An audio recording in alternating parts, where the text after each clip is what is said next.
everybody, and great to have you here, and so meaningful to lead this conversation with Christal. Hi, I'm Dr. Renee Rubin Ross.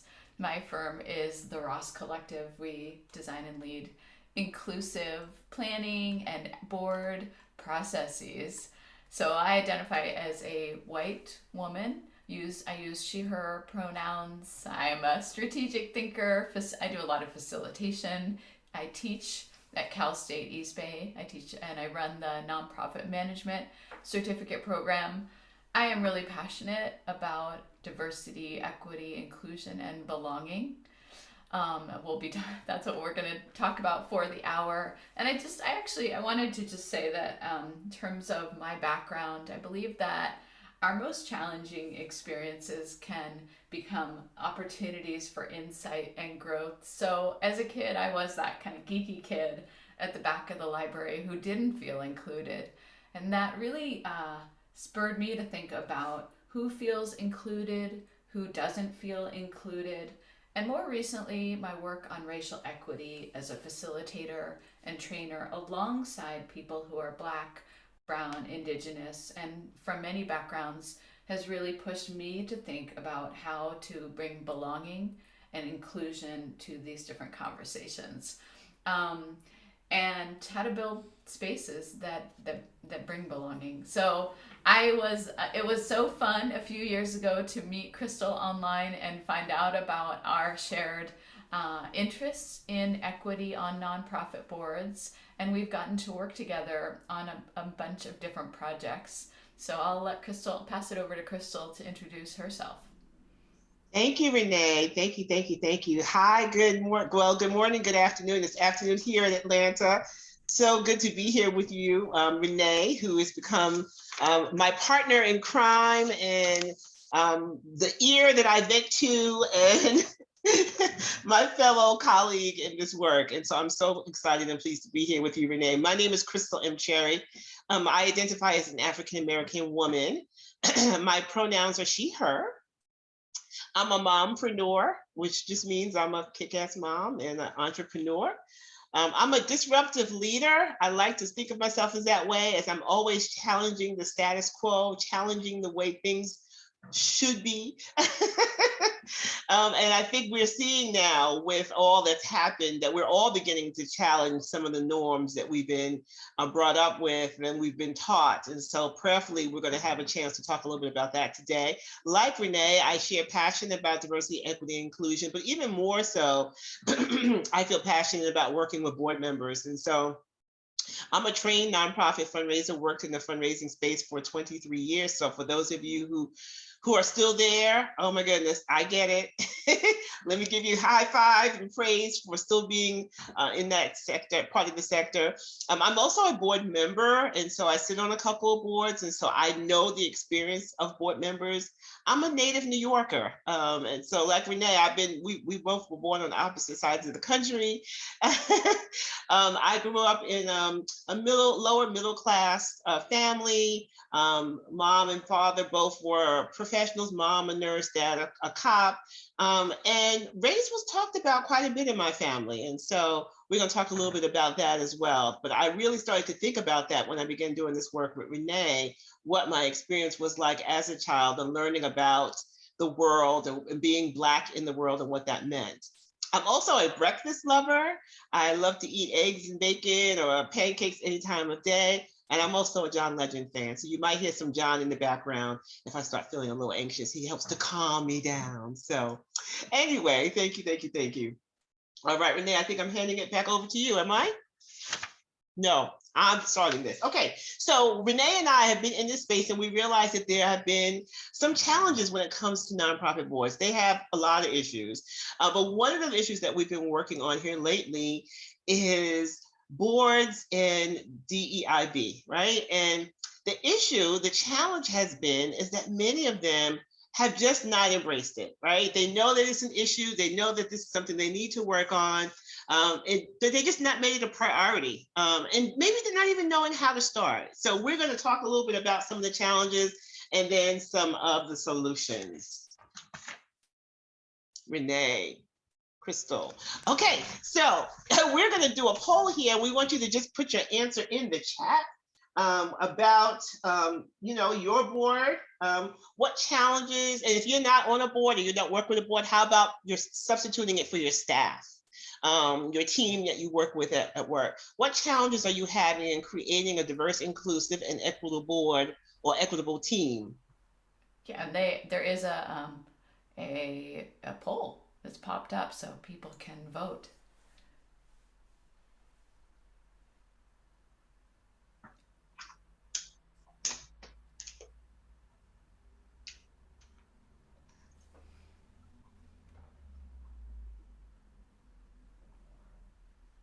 Hmm. Interesting to see the responses. Mm-hmm.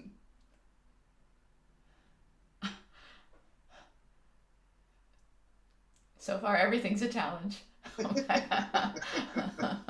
Okay, so it looks like we're about equal with 20% of you saying we can't get anyone to join our board, and then we don't know people of different backgrounds to invite. I think that's what we've heard quite a bit in this space. Is I do a lot of board search, and I have a lot of clients who say to me, "We don't even know where to begin to start looking for people of color." And then right behind that is we don't know people. Oh, no, right behind that is the board chair hasn't made this a priority, just like we said. And then we don't know where to start, and the executive director doesn't care about this, which is really kind of scary. All right, did you see those statistics, Renee? What do you think about that? This is, I mean, we do these polls to say, well, this is what we're seeing. Are you seeing this too? And so, oh, I'm gonna put this on the. Let's see, we can share the results so everybody can see them.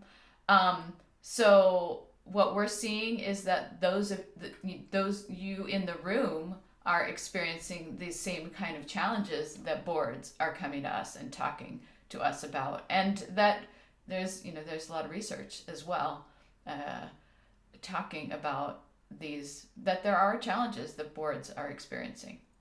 Absolutely. All right. Well, I believe we have another poll. Renee, I think this one is from you.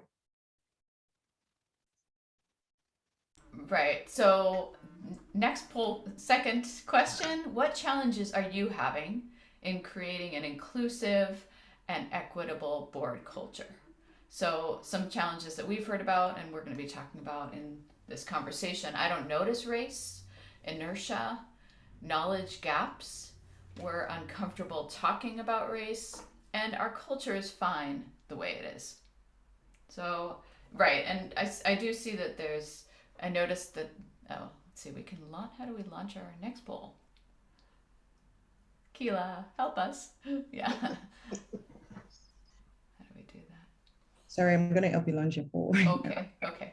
Yeah, I see a comment here. It looks like we couldn't pick all. You're right, all that apply. Thank you for that. Looks like you have to pick one. Single choice. It is, so you will have to pick one.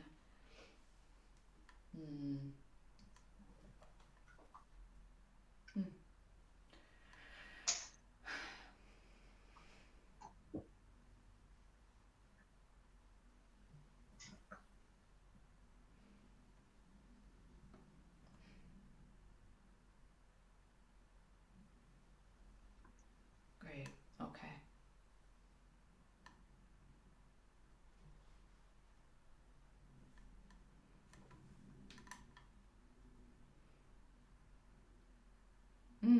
Wow. So this is real. I'm gonna, let's see. Looks like most It people. looks like the last bullet point is it should be the culture is fine the way it is. Oh, okay. Yeah, you're right. We don't have the right. So yeah. All right. Oh, okay. So for this one, it looks like the one that got the most is knowledge gaps, and then inertia. And then some people say we're uncomfortable talking about race, and at least one person said, I don't notice race, or our board is saying, I don't notice race. Okay. Yeah. Well, we'll be talking about all of these. And again, there are certainly things that we are hearing in our conversations with boards that we are encountering. All right. All right. Well, thank you.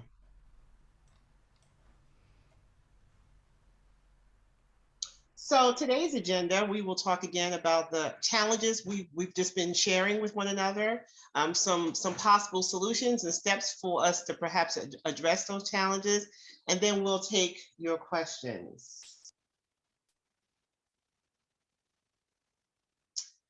So different levels of challenges. Some boards are working on diversity only. And some boards are working on including building an inclusive culture. And both of these need to happen. So it shouldn't be with just working on diversity. It should be that we're working on diversity and we're building a culture of inclusiveness and belonging.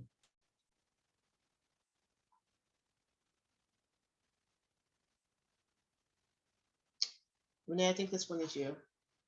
Great. So we wanted to talk about, as we mentioned, some of the challenges that we are hearing in out there in terms of the work that boards are doing. So one of the challenges that some boards are having is this idea of I don't notice race. And the truth is that we as consultants who where people are reaching out to us about training with their boards mostly have not gotten this particular challenge, although we know that it is out there and that some boards or some people on boards are holding this perspective. So we did want to name it. And I guess what I would say is I did some learning and thinking about this, and I saw this quote from this actress. She's Black. Her name is Francesca Ramsey. And she said, the question was, what do you say when people say, I don't notice color? And she said, if someone is talking about their experiences as a person of color, I don't see color suggests that their experiences aren't legitimate. And so in order to validate their, if you wear glasses and I say, I don't see your glasses, that doesn't mean you suddenly have 20/20 vision, right? It means I'm in denial, or maybe I need glasses myself. So I thought that was a great way of putting it. We're not going to make a challenge like racial inequity go away by saying it doesn't exist. So her comeback for this was, well, even in black and white, I'm still a person of color. So I thought that was pretty good. Yeah, that is pretty good, Renee. I like that. Yeah. And I think we did experience someone who said, they grew up hearing from their parents that, you shouldn't see color, you shouldn't see race, everyone is equal, everyone is the same. And I think, a lot of our parents thought by saying that they were doing a good thing, right? Trying to tell us, no, everyone is the same, everyone should be treated equally, which is true. But the bottom line is that everyone is not the same.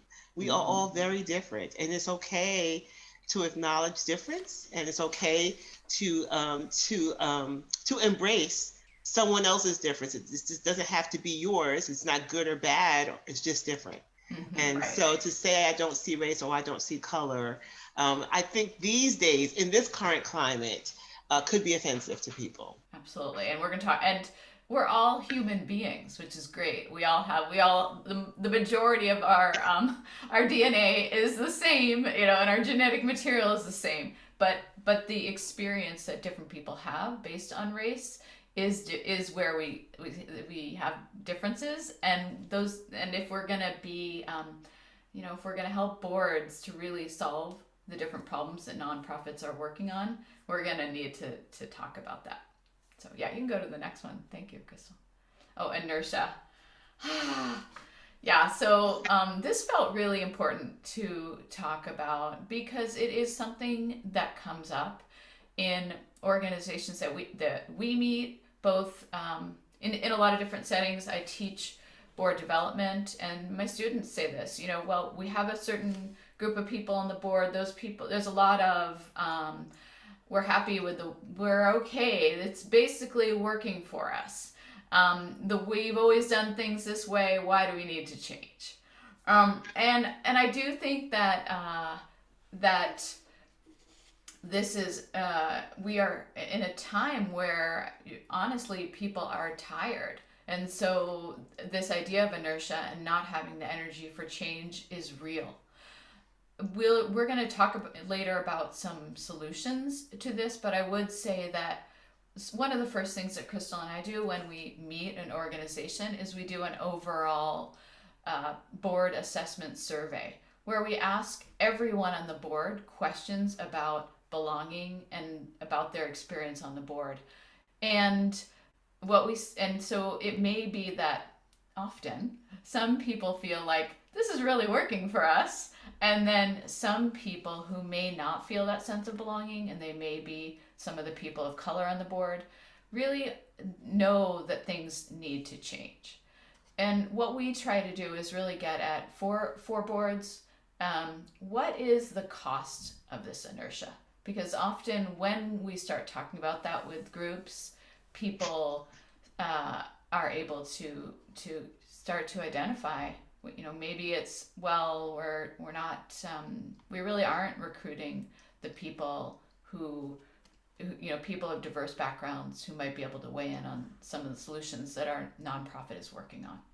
So really thinking about what is the cost of this inertia. And I guess I'm curious for some of you who felt that inertia was an issue, if you have any more to say about that in the chat, I'd be curious to see, what does inertia mean to all of you, or to any of you? If anyone has more thoughts, because I know it did get some votes. Yeah, we really want to encourage everyone to speak up. If you have a question or if you have a comment you want to share, please put that in the chat. We want this to be as interactive as it can be in this format. Okay. So the next one that we have seen in our work is knowledge gaps. And when I thought about this, I thought about someone that we encountered in one of our consulting engagements. I'll call him Mike, the white board president of this $10 million human services organization. And what happened was that several women who were Black and Latinx had left the board because of just feeling really tired of different microaggressions that had happened, and the way that they were treated is not with respect. And Mike initially, when we first encountered him, did not understand what had happened, and really didn't understand why they had protested so much and what the big deal was. And the thing that he really seemed to not understand was that these women had been, the way that they were treated on the board was sort of more of the same of how they were treated in the larger society, and they just got tired of it. So one of the things, and we're going to talk about some of the different techniques that we use to start to narrow those knowledge gaps, but we have really become aware of that it may be that people on the board who experience racism are thinking about this day in and day out, and then there may be some white people who just feel like, well, why is this even an issue? And so there is a gap, and what we start doing is saying, okay, how can you, if you want to build belonging, how can you start to identify those gaps, work together and work separately on them? Renee, and I just want to add, in that case with Mike, I think part of the issue too was that because he was so oblivious to why there was so much conflict on the board, he seemed a little dismissive. He didn't even want to really give their their feelings and credibility. And I think that was kind of why they ended up bringing us forward, because there were some members who just kind of felt like, not only did he just not get it, but then he didn't even take it real seriously. And I was really pleased that as we continued to work with this client, that Mike came around. Thank you for saying that. And yes, and we need to say that not only did he, I mean, Mike, it was a wake up call for him. Yes. Because as we started talking about this more, and he realized that his initial, let's say, hostility towards what had happened was not productive and had not built a positive board culture. Yes. That he really did a 180 and said, wow, I see that I've lived my whole life, and even though I had certain struggles and certain obstacles, but I had a lot of privilege in the way that I grew up and in the opportunities that I had, and really started to embrace talking about race, talking about racism, thinking about how racial equity could show up even more in the organization. So it was inspiring and actually a great model for sometimes we do need that wake-up call of being called out to say, how do I want to live differently so I am more connected to each person around me? Renee, even if you don't get it, I mean, having some empathy for other people whose experiences are different, who are walking in different shoes, and trying to understand.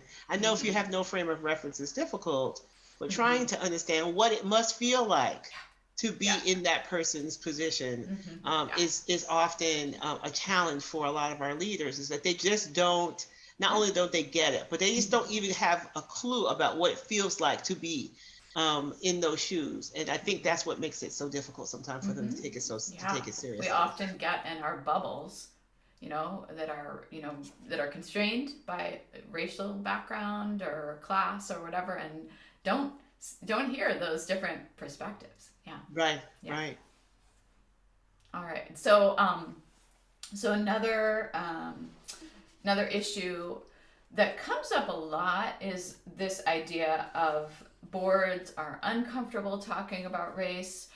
My perception is that for many white people, it is seen as rude to bring up race and to talk about race. So what I share in training and what I've learned in my journey is that we need to talk about race. We need, in order for each person in the room of every racial background to feel seen, and in a way that is caring, compassionate. Not like, here, let me put you on the spot, but hey, I'm curious to learn more about your experience. I pulled out this quote from this is in the field of education, and this is from Dr. Marcel Mentor, who is a professor. I would argue when we say we are racially colorblind, we render Black and brown bodies invisible, and we render their experiences, lives, and traumas moot and mute. We silence whole truths and whitewash a very real and painful history of people across the United States. So I just thought that was really provocative, and I think the question is, or the opportunity is, in talking about race, is to open up conversations. I know that we know this needs to be done in a way that is caring, compassionate, where people do trust each other and feel that they will be heard and listened to. All right, and you can keep going, that's fine. We have so much more to say on this one, but we should go to solutions. But I don't know if there were any questions that people wanted to bring up at this point before we start going to solutions. Yeah, Ethan, if there are any questions in the chat or any comments in the chat you want to share with us, please feel free to do so at this time.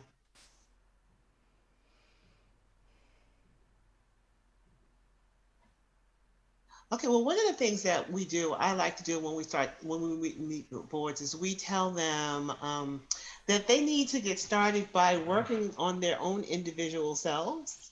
that before they can do work collectively, they really need to take a selfie and start to look inward about where they are in their own journey in this DEI space. And like Renee said, not only do people feel uncomfortable talking about race in a board meeting, but they don't want to talk about it individually either. They just don't, it's just an uncomfortable subject. And I suspect because of the history of this country, people feel weird about it.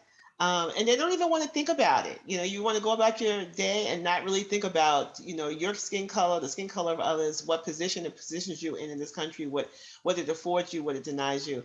And so what we really encourage people to do is to start doing their own individual work. We normally give them some exercises to do. We may ask them to watch some videos. We may ask them to read some articles. We may ask them to journal. And so those are some of the things that we do to really get people to really stop and take a hard look about, wait a minute, how do I feel about being a Black person in this country? Or how do I feel about being an Italian person?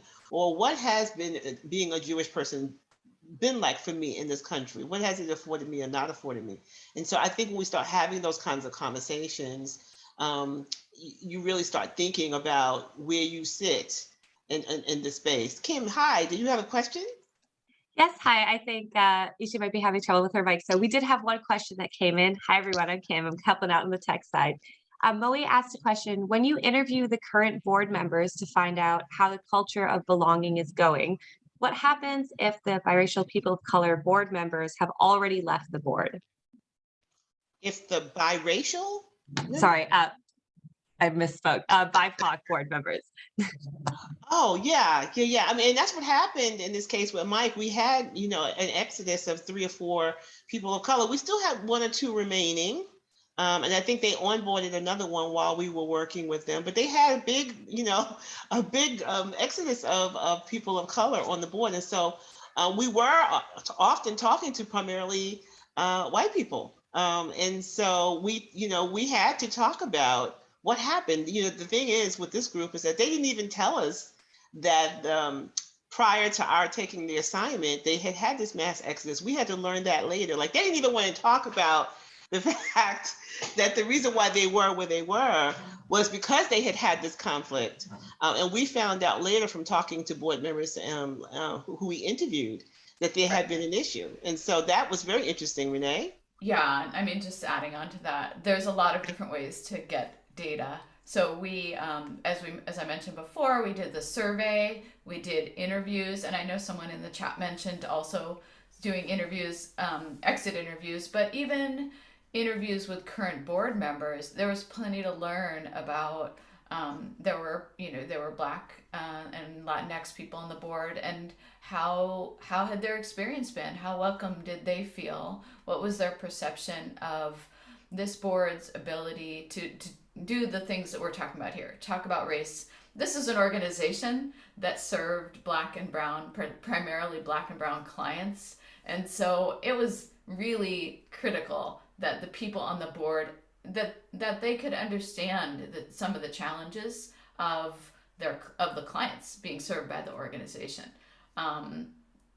So it was extremely relevant, and what we found was, they, even the people who were still on the board, were aware that that they were on the journey and had some real growth to do. Yes, absolutely. So like I was sharing, so one of the things that we do is we really ask people to start to look inward, and we also ask those who are further along than others, to find some champions to help to kind of bring along those who might still be behind them and not really ready to have the conversation, those who might be a little bit more reticent. And I think finding some folks who can be an ally for you, whether they be a person of color or the same skin color or not, is going to be very helpful as you begin to start this work and start to have conversations, because everyone is not going to be on board. People are going to come in on this work at different levels. And so, bringing along those who are behind you, I think makes a whole lot of sense. Renee, did you want to add anything else to this slide?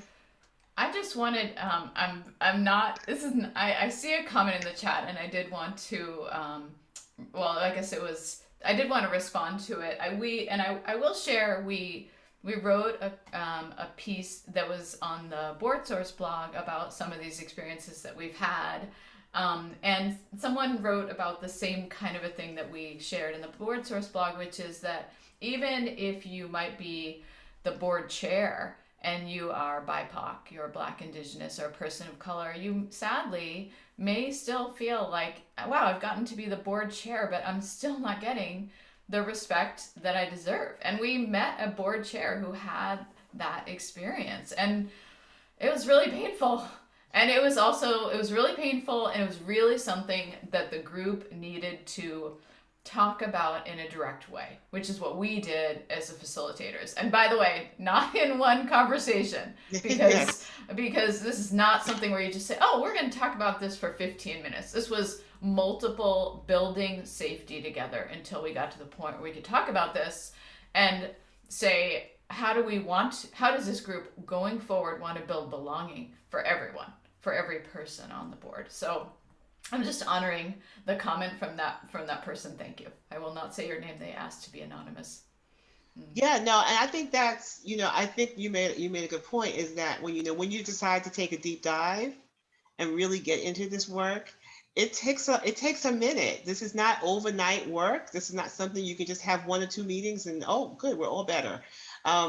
So when Renee and I work together with clients like this, it's often over the course of a few months that we get to know the client, we get to know our clients, we get to know the board members we're working with, and to have this back and forth with them, reading the surveys, looking at the interviews, and then doing a findings report to kind of digest all that we've heard, sharing that with the leadership. And then we interviewed staff also at this organization that Renee and I are talking about. And it was interesting to hear how staff felt completely removed from what was going on with this board. So that's another interesting point, is that you'll find sometimes that the staff is in one place and the board is in another place. So sometimes never the two shall mix, right? And so that too can be problematic if you have a staff and a board who are not working in tandem. And that was definitely the case with this organization. So Renee, do you want to talk about some of the solutions here about talking about race? I think we touched on it a little bit. Right. But... So we talked about this before a little bit, but I just wanted to say, as I mentioned, I direct the Cal State East Bay Nonprofit Management Certificate program. We have a rainbow of students from all different racial backgrounds, and I have learned so much from my students. I did several years ago started talking about board composition and the low percentage of people of color who are on boards. And my students, at first I was like, well, here's the problem. And then I started to say, okay, well, they started to say, well, what can we do? And then I really started to think about, well, what are all the different solutions that we can come up with? And that was part of the impetus for this work. And I think part of what I've learned from them, and also from other research, is the importance of being able to talk about race and let people. One of the things that Christal and I do is we do this activity of sharing race stories. And again, it's something that we don't do the first time we meet necessarily, but people have found it to be one of the most impactful experiences that they've had. People on boards have found it to be one of the most impactful experiences that they've had together, because people do need a structured way of learning about each other's experiences. And it also, I see, what do we mean by race stories? I talk about, well, what did I learn as a white Jewish person about race? And Christal shares a little bit about what she learned as a Black woman in this society, and when it came up in conversations as we were growing up. And then we encourage our participants to do the same, to the degree that they feel safe. And we really, we have a whole structure for it. It's about active listening. I put this on my blog too. I will put the post in the chat. But this is about learning about each other in a caring way, and realizing that, again, as Christal said, there are some ways that we are all human, and yet our experiences are really different, and we need to really deepen our understanding of one another and do more perspective taking to be successful in understanding each other. Absolutely. Thank you, Renee. Mm-hmm. So one of the things that we do is we have caucus meetings where we actually we divide the board up by race, and we meet with them individually. So Renee will meet with the individuals on the board who are white, and I meet with the people of color on the board. And we usually either have some kind of activity, or we would have given them something to read to prompt some conversation. Or sometimes we just, I know one time we did it and I had this whole activity planned and I was going to do it, and it just kind of, they started talking and it just kind of took off and took a life of its own. And I just decided to let it be because they wanted to talk about what they wanted to talk about. And I think it's just really important. There's an article called Why People of Color Need, what is it called? Why People of Color Need Their Own Spaces, or something like that. It's a really wonderful article. And that's one of the articles that we often will ask our boards to read. But I think it's really important that people feel safe. And sometimes they do so when they're in a meeting with people who look like them. They don't feel like there's judgment. They don't feel like people are going to roll their eyes and suck their teeth or march out of the room or criticize. And so we have found that people really begin to open up when they realize that everyone in the room looks like them, or at least have sort of similar experiences. In the people of color caucus, the last one I did, there were Black people, there was a Latino lady, there was an Asian man. And so we had people of color, but even amongst them, they were all still very different. And so we got to hear about, the Asian lady and how she grew up and some of the traditions in her family. And then, and how they were taught not to speak up, right? So we're at this junction now where we're telling everybody to speak up, speak your mind, speak boldly. Well, in her culture, you're not taught to speak boldly. You're told to be quiet, right? And so we talked about all of that. And so just really giving people a chance to share a little bit about who they are, and talk about some of the issues that they have with the other race, right? How is it that you've experienced microaggressions, or how has that made you feel? How did you deal with it when it happened?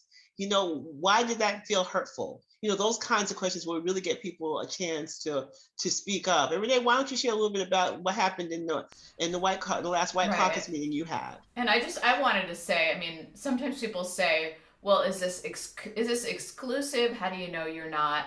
If it's only white people, how do you know you're not gonna, become another racist group? And when we meet, the first thing we say is we are meeting for the purpose of really deepening our ability to be allies to people of color, and to build a anti-racist board and organization. So we really start with that. And honestly, you had talked about, Christal, about that idea of finding champions. And the last time we did one of these meetings, the first thing that happened was that one person on the board who has been doing this work for many years, this white woman said, I just feel so bad about the racism that is here in our community and is here on the board.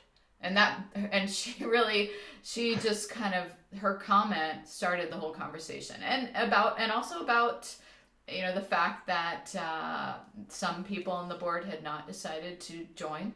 For some white people on the board had not decided to join for this training, and that was really hurtful. And the question that this group of white people worked on together was, okay, we're the leaders in this work right now, and how do we want to show our leadership?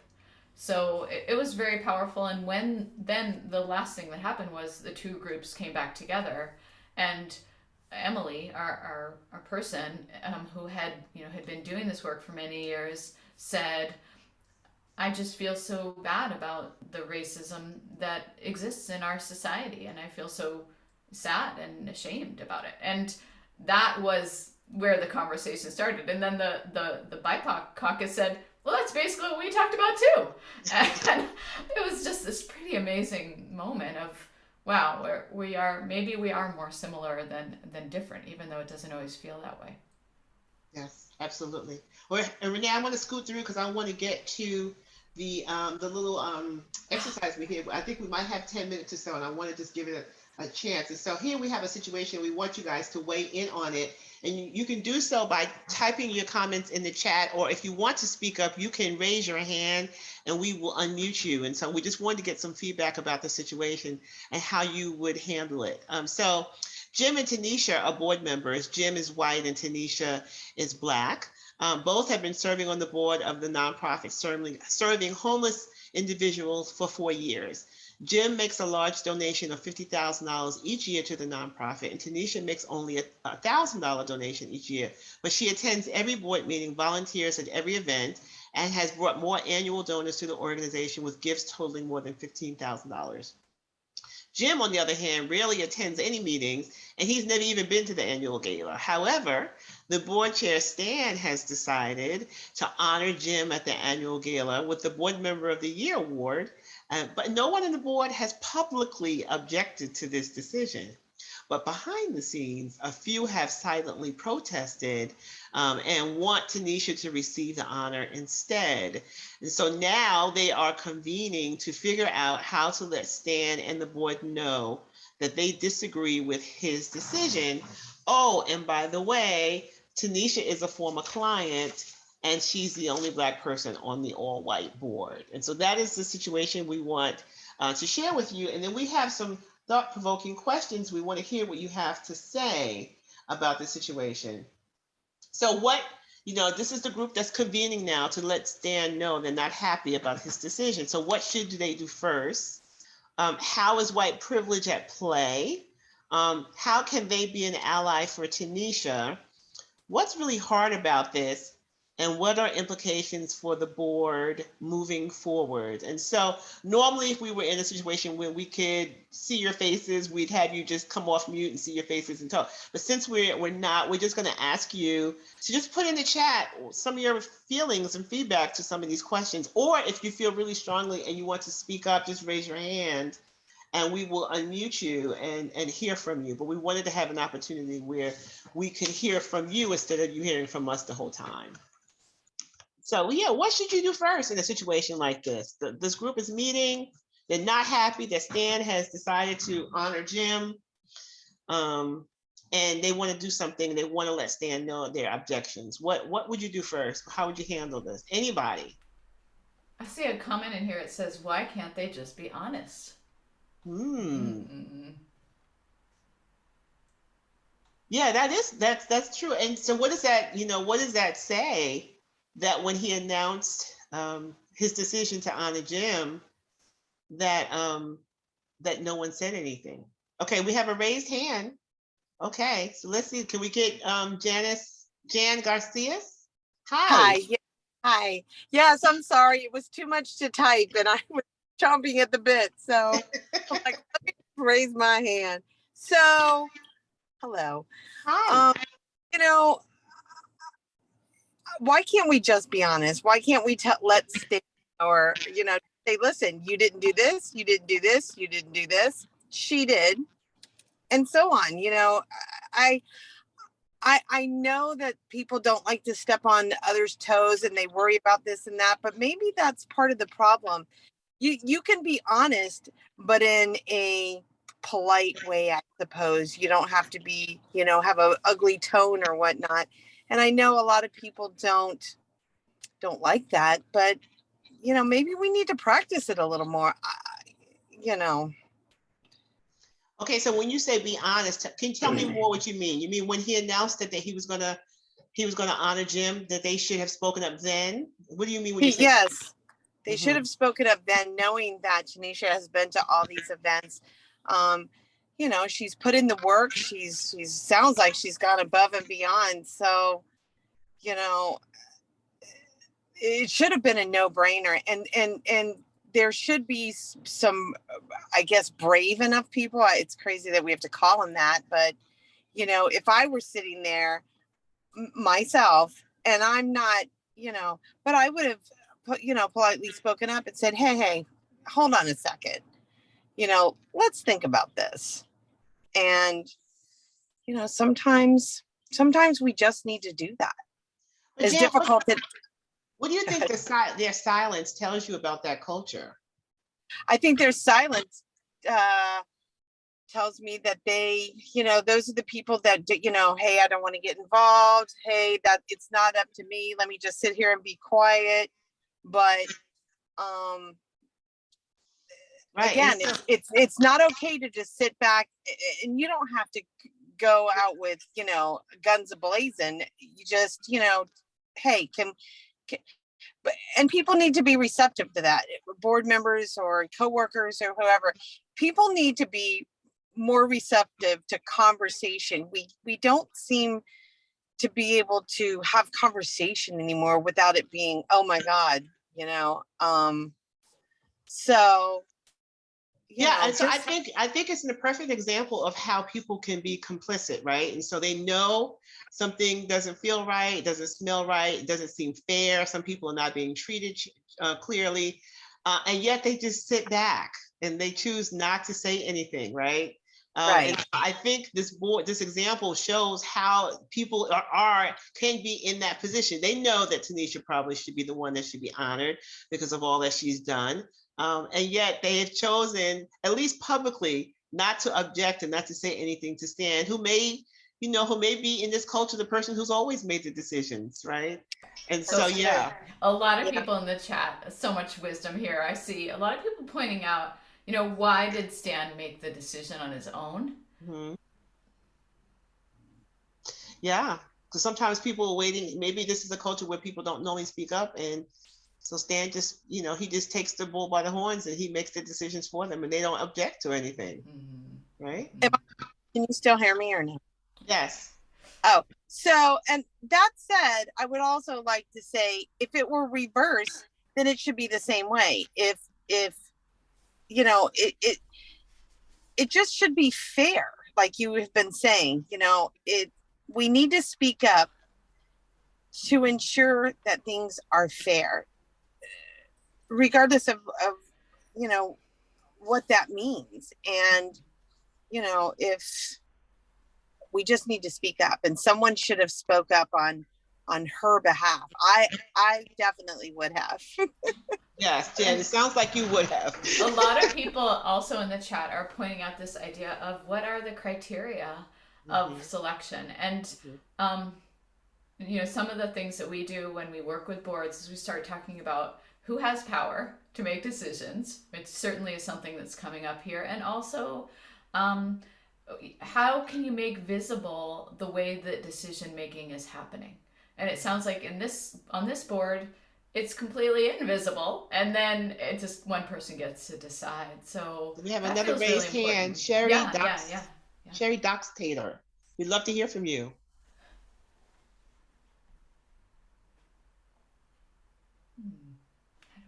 Sherry, are you still there? Yeah. Here we go. Yeah, I finally got a button here. Hey there. Hello, Sagoli Sokwe. How is everybody? In my language, we say hello that way to everyone in the universe out there. Doing good today. Thank you, ladies, for this presentation. It is very much a forward-thinking process, and then sitting in self-reflection of it. The first thing, you go through all the questions you have here. What should you do first? The reflection piece I have is that it doesn't matter what the issue would have been, and that it sounds like this board here has had some type of oppression put upon them. They're not able to speak their minds, or they don't feel comfortable doing that. So I think going back and actually looking at the board and giving them that, I don't even know what you would call it, I guess more like the confidence to be able to speak their mind in a safe way, that no one is not being offended by it, but we want to make sure that everyone has their voices being heard at that table. Another thing I've done where I've been a board chair is I rotate the chair. I always give everyone an opportunity to be a board chair, and we help each other through that. So if somebody's uncomfortable and doesn't know the process, it's a learning experience for people. So, I think that no matter what the issue would have been with this board, And, knowing that Tanisha is not being nominated or being put forward for this award, it could have been anything else. It could have been, promoting something else in the community, or voting to take on this project or not this project. The board is just not comfortable saying what they need to say, and having that safe space to do that. This board needs that reflection. Thank you for Absolutely. listening to my words. Yonko. Absolutely. Thank you for sharing, Sherry. That was pretty impactful. Renee, what did you think about that? That was pretty good, huh? Yeah. I mean, it really goes back to this idea that we talk about with boards, which is belonging. And people have asked, what's the difference between inclusion and belonging?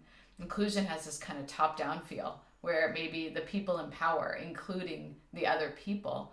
And I think of belonging as I come into the space and I feel, no matter who I am, I feel honored, seen, respected, cared about. And how do we do that? So I think that's part of what Sherry was describing. How do we build that belonging? Mm-hmm. I wanted to say that Megan, hi Megan, Megan in the chat said white supremacy culture characteristics showing up, avoiding conflict.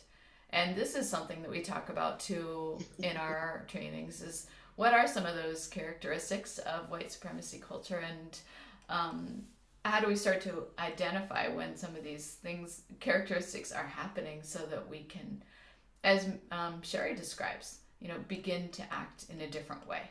Yeah, and those conversations get a little tricky because it's there that we start getting some resistance when we start talking about some characteristics of white supremacy culture. Sometimes people will resist or become defensive. Mm-hmm. And so that conversation also gets to be pretty interesting. Yeah, we're talking about behavior change, and Yes. it's challenging. Yes. We all have some amount of inertia, but I Yes. think, kind of going back to that idea, what we've seen is, why are you motivated to change? Why does it matter? And when boards start to identify what they're going to gain, which is really more deepening perspectives, a more equitable board culture, a stronger organization, all of that, then there's greater interest in moving towards change. We're running out of time, Christal. Oh my goodness. I see that. I'm going to go ahead and move forward. If anyone has any other questions or comments about that, then please feel free to put that in the chat. We just wanted to share that Renee and I do this work together. We have a deep dive called Planting the Seeds for Change. And we would love to work with your board if you're interested in doing some long-term work in this DEI space. You can reach out to either of us via our websites. Mine is theboardpro.com and hers is therosscollective.com. And so we want to thank HELAP for inviting us to be a part